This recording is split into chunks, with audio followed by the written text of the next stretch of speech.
네, 반갑습니다. 제대로 배우는 논술, 김법성의 논술의 법칙입니다. 제가 이번에 말씀드릴 건 한양대입니다. 한양대. 한양대 논술은 어떤 형태로 나오고 어떻게 대비해야 되는지를 간략히 설명드리도록 하겠습니다. 한양대는 논술 체제가 없잖아요. 그러다 보니까 많은 학생들이 한양대를 지원하기 위해서 열심히 노력을 하는데요. 이 한양대에 합격하려면 어떻게 해야 되는지 작년도 기출문제 혹은 작년도 모의논술 문제 이런 것들을 분석한 걸 토대로 해서 제가 한번 말씀을 드리도록 하겠습니다. 자, 한양대 논술 문제는요. 수능 체제가 없는 상위권 대학 한양대입니다. 수능 체제가 없기 때문에 목표를 조금 높게 잡을 수 있는 대학이죠. 논술만 잘해도 충분히 갈 수 있습니다. 이 대학은 어떻게 해야지 합격할 수 있는지 이 대학의 전형 특징들 한번 살펴보도록 하겠습니다. 내신 반영 비율이 어떻습니까? 내신 반영 비율. 논술 전형에서 내신 반영이 어떻죠? 없습니다. 안 들어갑니다. 안 들어가요. 실제로 작년도에 합격한 케이스를 보면 내신이 6등급인 애들도 들어가요. 교과 내신이. 그런데 학생부의 종합평가라고 들어가 있죠. 50%. 이거 어떻게 들어가느냐. 그래서 학생부 종합평가를 학생부 영역을 출결, 봉사, 행동 특성 등 종합 의견으로 들어가 있습니다. 근데 대부분 여기에서 큰 감점이 없다라고 합니다.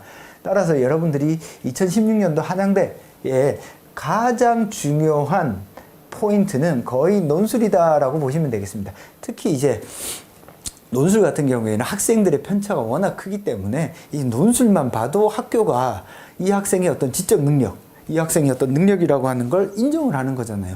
따라서 여러분들이 논술을 잘하면요. 충분히 수능이라든지 학생부 교과를 보지 않더라도 뛰어난 학생이구나라는 판단이 들기 때문에 뽑는 겁니다. 아무 이유 없이 논술을 뽑는 게 아니에요. 실제로 논술 문제를 한번 보세요. 진짜 한양대 논술 문제, 작년 기출 문제 한번 보세요. 깜짝 놀랍니다. 그림이 3개나 나오고요. 이놈의 그림을 해석한 걸 가지고 또 그림을 해석하라고 그래요.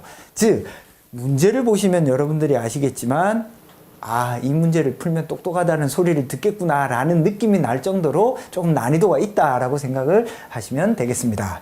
자, 그 다음에 수능 최저. 수능 최저는 없죠. 시험 시간이 75분으로 짧아졌습니다. 그래서 시험 시간이 짧기 때문에 짧은 데다가 한 1000자 정도를 써야 되는데 이 시간 타이트합니다. 물론 이제 상경 계열은 이제 수리 논술도 들어가 있죠. 그죠? 시간이 짧은 데다가 제시문도 조금 낯설고 그림을 해석하라든지 조금 추상적인 주제들을 던지기 때문에 조금 어려울 수 있습니다. 모집 정원을 보시면은 문과가 조금 적죠. 한양대는 이공계 쪽이 워낙 강세인 대학이다 보니까 문과 쪽은 상당히 적습니다. 특히 한양대 상경 계열에 금융학부라든지 경영학부, 파이낸스 경영 이런 과들은 학점 평균 3.0만 넣으면 전학년을 이제 장학금을 주잖아요. 그래서 충분히 여러분들이 메리트가 있는 대학이다. 만약에 내가 올해에 어떤 식으로든 상위권 대학을 노려보고 싶다. 근데 수능이랑 내신 수능이 조금 딸린다 싶으면 한양대를 적극 공략해 보셔도 되겠습니다. 다만 조건이 있죠. 내가 뭔가 논리적으로 사고하고 글 쓰는 걸 좋아한다 라고 하는 학생들은 적극적으로 공략해 보셔도 되겠습니다.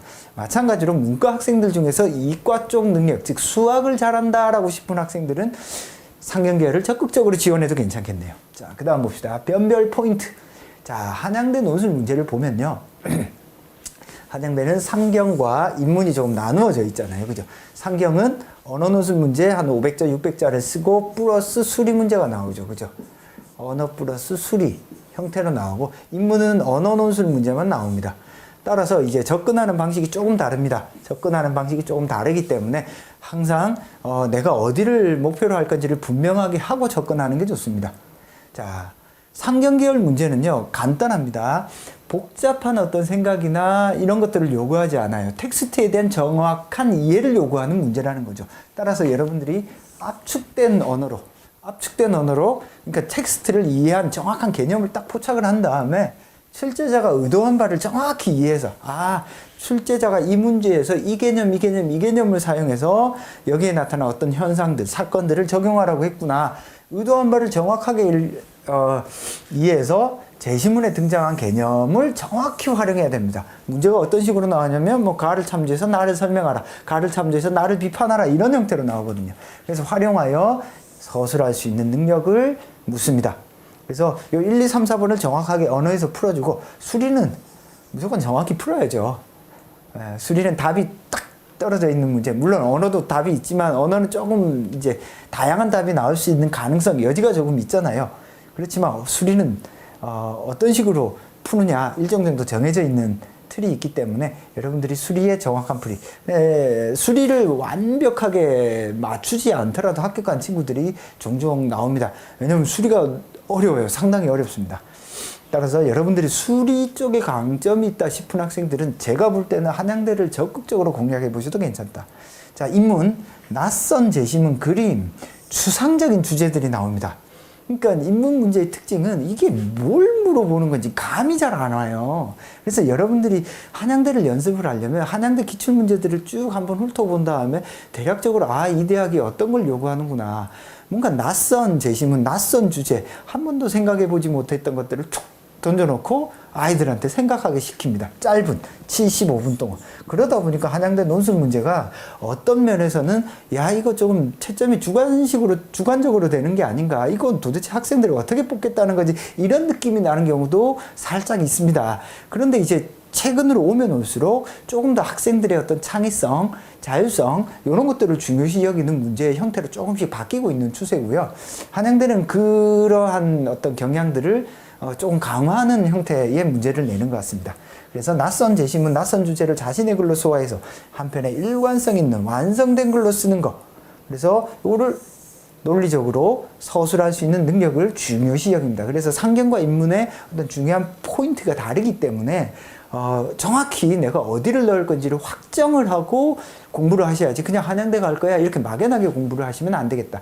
그래서 언어 문제도요 조금 차이가 있는데 언어 문제가 상경은 거의 답이 딱 정해져 있는 느낌이 나는 문제라면요 인문 문제는 조금 열려있는 문제, 그래서 좀 다양하게 쓸 수 있는 창의성을 발휘할 수 있는 문제 형태로 나온다 라고 볼 수 있겠습니다. 자, 그 다음 한번 보시죠. 합격자 특징 가겠습니다. 합격자 특징. 이 대학에 합격하는 애들은 어떤 특징이냐, 논술 그 자체에 집중할 거. 무슨 뜻이죠? 논술이 당락을 결정한다. 논술이 당락을 결정합니다. 학생부 종합을 일정 뭐 출견이나 봉사 이런 걸 보기 때문에 그 학생부 종합이 크게 들어가는 것 같지는 않습니다. 물론 이제 어떤 분들이 이제 학생부 종합이 많이 들어가는 거 아니냐 이렇게 이야기하는데요. 결과적으로 놓고 보면 학생부 종합에 뛰어난 학생들, 예를 들어 보죠. 무슨 특목고 학생들의 합격률이 좋냐? 딱히 그렇지도 않다라는 것이 이제 결과로 나온 거거든요. 따라서 여러분들이 논술 그 자체에 대해 탁월한 어떤 변별되는 능력을 가지고 있다면 적극적으로 공략을 해보셔도 되겠다. 내신 6등급 합격자가 존재합니다. 내신 6등급 합격자가 실제로 존재하기 때문에 실제로 내신을 거의 안 보는 것 같고, 수리를 모두 풀지 못해도 합격한 케이스가 있다라는 말은 그만큼 언어를 어느 정도 잘 하고, 상경계열의 경우 수리 같은 경우에는 문제가 3문제 혹은 5문제 이렇게 나오는데 문제 난이도가 조금 어렵다 보니까 한 1, 2번, 3번 정도까지 이렇게 풀고도 합격한 케이스가 있습니다. 다 못 풀어도 합격한 케이스가 있으니까 너무 기죽지 말자. 문제를 보고 충격을 먹고 이건 내가 갈 때가 아니야 이렇게 생각할 필요는 없을 것 같습니다. 상경계 합격자는 간단 명료한 개념적 글쓰기가 아주 중요합니다. 대학에서 이제 어떤 낯선 개념들 혹은 학생들이 익숙하게 봐왔던 개념이지만 그걸 어떤 특정한 현상이나 사건에 적용시켜서 풀 수 있는지 이걸 많이 보고요. 인문계 합격자는 한 편의 완성된 글로 주제에 대한 심층적 접근을 하는 학생들이 주로 합격을 했다. 따라서 인문계는 심층적인 글, 상경계는 간단 명료하고 분명한 글, 내가 텍스트를 정확히 이해하고 있음을 드러내는 글이 좋다. 자, 그래서 대비법 갑니다. 대비법. 어떻게 하는 게 좋냐? 시작부터 나눠서 해야죠. 상경 인문은 완전히 다르다라고 생각을 하고, 인문가래 넣을 애들과 상경가래 애들은 완전히 나누어서 준비를 하셔야 됩니다. 상경은 간명하고 논리적인 글쓰기와 수리에 대한 대비를 해야 되고, 인문은 낯선 주제에 대한 심층적 분석과 완결성 있는 연습이 필요합니다. 그래서 여러분들이 한양대를 준비한다라고 하면 일찌감치 조금 나누어서 준비를 해두는 게 좋겠다. 자, 만약에 내가 수능이 지금 잘 안 나와요. 수능이 잘 안 나오는데 좋은 대학은 가고 싶어. 그러면은 어떻게 해야 되나요? 최대한 빨리 수능 최저가 없는 대학의 논술 문제를 검토해야죠. 그래서 내가 수능이 안 나와. 그러면 당장 뭘 해야 돼? 그런데 대학은 가고 싶어. 그러면 논술 문제를 검토해 봐서 검토를 해서 그나마 내가 갈 수 있는 대학들을 빨리 찾아봐야 될 거 아니에요. 그럼 논술 체제 없는 대학이 어디 있죠? 한양대, 건대, 단국대 이런 대학들이 있잖아요. 그런 대학의 문제를 빨리 찾아보고 내가 어떤 대학의 문제를 가장 잘 풀 수 있을까? 내가 이 정도면 도전해 볼 만한가? 이걸 빨리 검토를 해보셔야 됩니다. 막 목표 없이 이럴지 저러지 마시고 뚜렷한 어떤 방향성을 잡고 가신다면 아마 여러분들이 충분하게 이제 도움을 얻을 수 있을 겁니다. 저는 이제 한양대 논술 문제 같은 경우에는 인문 같은 경우에는 어떻게 하면 심층적인 사고를 할 수 있는가에 집중적으로 설명을 할 생각이에요. 거기에 가장 키포인트는 뭐냐면 제시문을 얼마나 정확하고 꼼꼼하고 깊이 있게 읽어내는가. 거기에서 한 발 더 나가서 심층적인 사고를 하려면 어떻게 해야 되는가를 중점적으로 설명을 할 생각이고요. 상경계열 같은 경우에는 제가 수리 논술 문제는 못 푸니까 언어 논술만 집중적으로 한 세트, 두 세트, 세 세트 이렇게 계속 집중적으로 풀 생각입니다. 한양대 논술 문제는 일정한 상경계열 문제는 특정한 좀 틀이 잡혀 있기 때문에 기본적인 틀만 조금 갖추면요, 여러분들 충분히 따라올 수 있습니다.